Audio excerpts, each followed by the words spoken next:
Chapter 3. Dr. Jekyll was quite at ease. A fortnight later, by excellent good fortune, the doctor gave one of his pleasant dinners to some 5 or 6 old cronies, all intelligent, reputable men, and all judges of good wine, and Mr. Utterson so contrived that he remained behind after the others had departed. This was no new arrangement, but a thing that had befallen many scores of times. Where Utterson was liked, he was liked well. Hosts loved to detain the dry lawyer when the light-hearted and the loose-tongued had already their foot on the threshold. They liked to sit a while in his unobtrusive company, practicing for solitude, sobering their minds in the man's rich silence after the expense and strain of gaiety.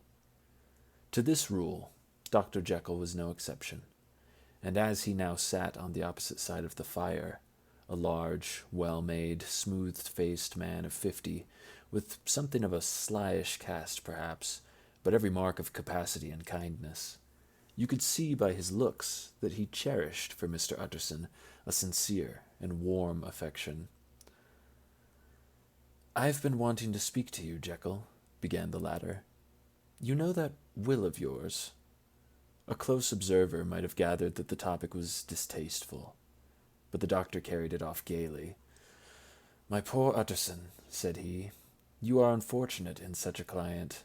I never saw a man so distressed as you were by my will, unless it were that Hyde-bound pedant Lanyon, at what he called my scientific heresies. Oh, I know he's a good fellow, you needn't frown, an excellent fellow, and I always mean to see more of him. But a hide-bound pedant for all that, an ignorant, blatant pedant.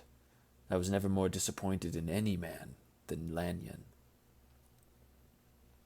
"You know I never approved of it," pursued Utterson, ruthlessly disregarding the fresh topic. "My will? Yes, certainly I know that," said the doctor, a trifle sharply. "You've told me so." "Well, I tell you so again," continued the lawyer. "I have been learning something of young Hyde." The large, handsome face of Dr. Jekyll grew pale to the very lips, and there came a blackness about his eyes. "I do not care to hear more," said he. "This is a matter I thought we'd agreed to drop." "What I heard was abominable," said Utterson. "It can make no change. You do not understand my position," returned the doctor, with a certain incoherency of manner. "I am perfectly situated, Utterson. My position is a very strange one, a very strange one. It is one of those affairs that cannot be mended by talking." "Jekyll," said Utterson, "you know me. I am a man to be trusted. Make a clean breast of this confidence, and I make no doubt I can get you out of it." "My good Utterson," said the doctor, "this is very good of you. This is downright good of you, and I cannot find words to thank you in. I believe you fully. I would trust you before any man alive, aye, before myself, if I could make the choice. But indeed it isn't what you fancy. It's not so bad as that. And just to put your good heart at rest, I will tell you one thing. The moment I choose, I can be rid of Mr. Hyde. I give you my hand upon that, and I thank you again and again, and I will add just one little word, Utterson, that I'm sure you'll take in good part.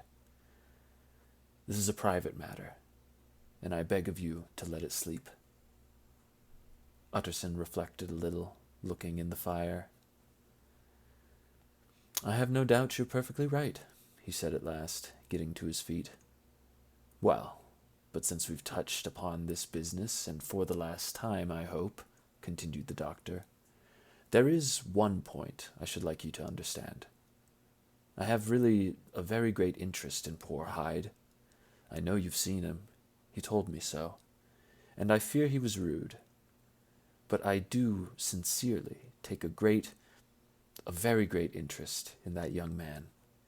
And if I am taken away, Utterson, I wish you to promise me that you will bear with him and get his rights for him. I think you would, if you knew all, and it would be a weight off my mind if you would promise." "I can't pretend that I shall ever like him," said the lawyer. I don't ask that, pleaded Jekyll, laying his hand upon the other's arm. I only ask for justice.